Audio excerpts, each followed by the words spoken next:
Сегодня тюркский мир обретает новый потенциал, и Азербайджан и Кыргызстан активно вносят вклад в укрепление братских отношений между туркоязычными государствами. И саммит, который пройдет в следующем месяце, думаю, будет еще одним шагом в деле укрепления нашего единства. Мы должны быть ближе к своим корням, должны опираться на свои традиции, на заветы предков и хранить и оберегать уникальную культуру наших народов с тем, чтобы всегда идти по пути независимости и национального достоинства. Уже полгода, как Азербайджан и Кыргызстан официально являются стратегическими партнерами. Соответствующая декларация была подписана в Баку во время вашего визита. И мы сегодня уже на встрече в узком кругу обменялись мнениями о том, как она успешно выполняется. Мы будем ее наполнять еще более конкретным содержанием. И думаю, что решение о создании совместного инвестиционного фонда является одним из таких факторов. Мы уже говорили о том, что ждем конкретных предложений по деятельности фонда, по направлениям его, приложения капиталовложений, с тем, чтобы, не теряя времени, побыстрее внести вклад в увеличение товарооборота. Я согласен с вашей оценкой, накануне визита ознакомился с материалами двусторонних отношений и, конечно, увидел, что товарооборот между нашими странами, он, можно сказать, символический. Но есть хорошие возможности. Те реформы, которые проводятся в Кыргызстане, уверен, что будут способствовать стремительному экономическому росту и созданию новых возможностей для бизнеса и для иностранных инвесторов. Что касается Азербайджана, мы уже многие годы являемся инвестором для дружественных стран.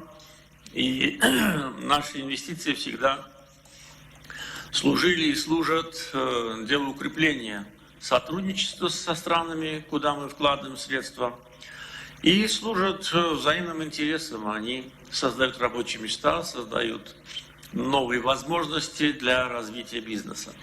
Что, думаю, создание совместного фонда является одним из важных результатов моего визита. Ну и, конечно же, впервые мы проводим Межгосударственный совет. Мы по существу структурируем наши отношения под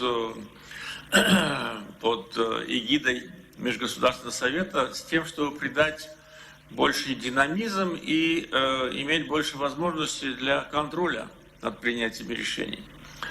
В том числе и в рамках торгово-экономической деятельности.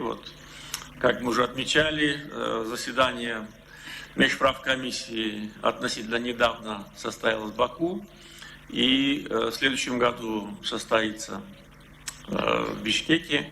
Так что Межгосударственный совет, Межправкомиссия – это те механизмы, которые будут нам постоянно позволять, как говорится, держать руку на пульсе и видеть, что мы еще должны сделать для того, чтобы выйти к тем целям, которые мы отметили. Отношения между нашими народами, они на самом деле имеют большую историю, и вы отметили в своем выступлении о сотрудничестве в гуманитарной сфере. Очень благодарны за такое уважение к памяти основоположника азербайджанского государства Гейдара Алиева. Его именем названа одна из больших школ Бишкека, также именем Низами Генджеви, великого азербайджанского поэта и мыслителя, названа другая школа. Мы это расцениваем как знак уважения к нашему народу и очень высоко это ценим. Ну и разделяю вашу оценку того, что парк киргизско-азербайджанской дружбы будет местом отдыха и одним из, наверное, таких новых проектов, которые украсят развивающийся облик киргизской столицы. Еще раз благодарю за приглашение, за гостеприимство и выражаю большое уважение братскому кыргызскому народу от имени азербайджанского народа. Спасибо.